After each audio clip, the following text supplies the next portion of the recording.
The lender, not the borrower. Let me talk about it, okay? I'm going to give a little personal testimony, a short one. Well, I was talking with my financial counselor on Friday, and he was keeping me updated on all my investments and what's been working for me and what hasn't, and just how my retirement is going and the things that I want to continue to do. Especially I love to travel, and me living out the country for the last 2 years, he's been telling me that a lot of different things have changed and that I'm on track on my retirement. And he was saying, you're doing so well being the lender, and people, these investments that are borrowing from you is really paying off for you in longevity. And he was saying a lot of people don't even understand when they get a sum of money, they don't even know how to do the right investments. They don't have the right financial counselor, and they don't know what to do with it. And what they do is they spend money on things that they don't have longevity. And he says, you've been doing very well in this department, that you have longevity and great investments. And he was saying, I want to take you to the next level because you are a lender and not the borrower. A lot of people don't understand how important that is. So Yahuwah had my spirit jump, and he took me to Proverbs 22:6. And we're going to talk about it because I want to give you, Yasharel, let you understand that even though you may see, how the finances and high rent and groceries and all these things, don't get distracted by the world system. Yahuwah has a different system for those who are in tune with him. And he's showing you how to invest. He's showing you how to live. And pretty soon, like I said, we're not going to even have money, but you'll have investments. You'll have other things that's going to be working for you. And Yahuwah is teaching his sons and daughters this. So I'm going to teach you what the true meaning of being the lender and not the borrower. And we're going to come out of Proverbs 22:7. The rich rules over the poor, and the borrower is servant to the lender. This verse is a statement of reality. Debt creates bondage. You're right. Why you think they have a MasterCard? Okay?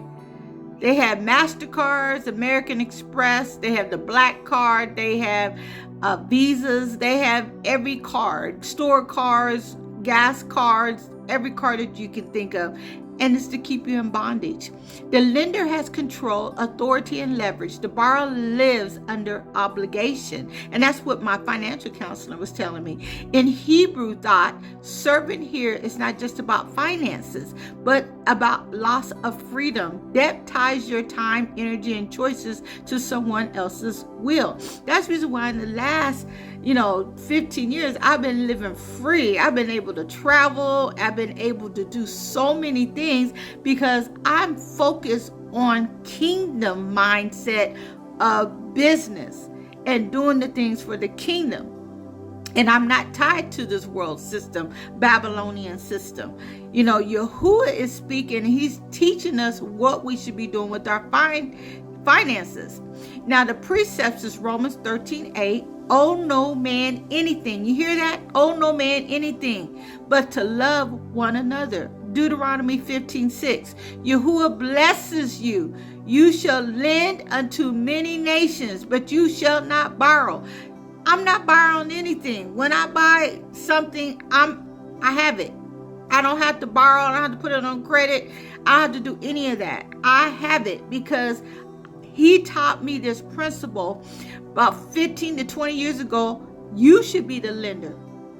You're the head and not the tail. You're above and not beneath. You're the lender and not the borrower. They're coming to you and asking you for things, not the other way around. And in Nehemiah 5:3-5, Israel wept because debt made their sons and daughters slaves. Haven't we be a slave to Michael Kors? Slave to Louis Vuitton?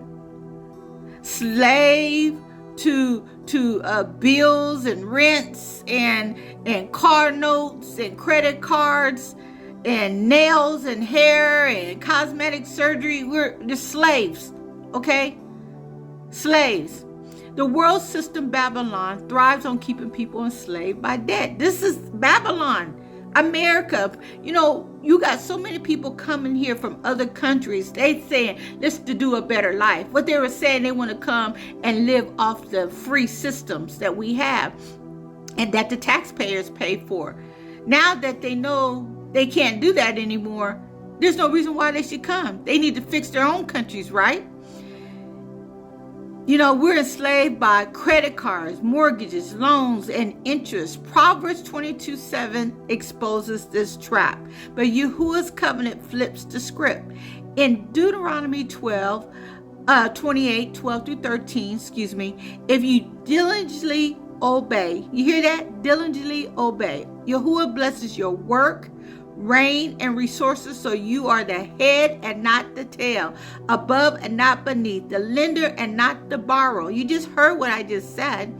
This isn't just financial, it's also spiritual authority. Quit thinking that it's always about money. It's not about money. It's spiritual authority. The obedient are positioned to give, serve, and lead rather than being enslaved by the systems of this Babylonian men system. Now, how it ties to his promises to you. When Yahuwah promised you that you be the lender and not the borrower, he was essentially saying to me and you, if you walk in my ways, I will lift you out of bondage and place you in a position of freedom and influence. Borrowing makes you a servant to man. Lending makes you a steward for Yahuwah's resources. Obedience releases his blessings so you can live in overflow and not lack. The precepts, Proverbs 10:22, the blessing of Yahuwah makes rich and he adds no sorrow with it. Malachi 3:10-11, he pours out a blessing when you honor him with tithes and offering.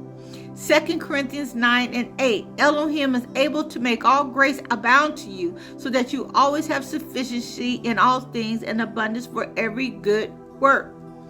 So, Proverbs 22:7, it warns debt equals slavery. Deuteronomy 28:12 promises obedience equals freedom in abundance. Yahuwah's word to you is a covenant reminder. Stay obedient, stay disciplined, and I will shift you from being bound to being a channel of blessing. So stop looking for reparations from this Babylonian system. Stop looking for the devil to bless you. Look for Yahuwah, your Father. He can give you so much more than just financial blessing. He gives you favor. He gives you peace. He gives you comfort. He gives you revelation. He gives you understanding. He gives you everything, a father's love. He gives you everything, healing. Healing in your body, healing in your mind, healing in your emotions. He gives you restoration. He gives you so much more. Stop looking at money as your way out, because your way out is through obedience. Trust me on that.